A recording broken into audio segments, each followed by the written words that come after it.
Hi, we bought something. Now, this is a panel from Fabian's car on Saturday, the Newcastle 500 race. I wanted to quickly show you because there's a reason I want to show you right now, because, yeah, reasons. So, this was only $200 and we were able to go to the DJR shop and pick this up, which was awesome. We also got to see Scotty's car. I'll be able to put a couple photos up.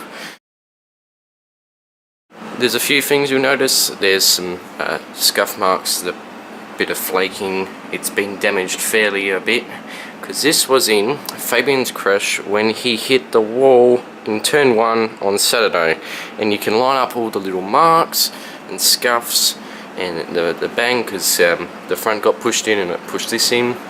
And yeah, now because we have an FGX XR8, we thought maybe it'd be similar sizing. No. This will not fit on an FGX. Completely different.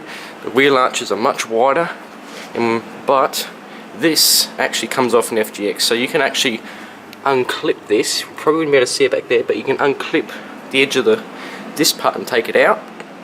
But the only problem is it's scuffed. So yeah, quite cool. Just wanted to make a quick video showing you guys because it's very awesome and it was kind of a deal. Now I want to tell you about something I'm going to have to do. This camera right here has a few spots on the lens and I'm going to need to get it cleaned or repaired, so I'm going to go to a Ted's store shop in Brisbane and get this cleaned out because it's a bit dirty inside. And yeah, so I'll be doing gaming videos mainly from after this, probably no car event videos for a little while. We'll see what happens, but yeah, I'll see you guys later. Stuff's gonna happen to the channel a little different. Yeah, car event videos are probably gonna go away for a slight moment. So yeah, I'll see you guys later. Make sure to subscribe. Peace.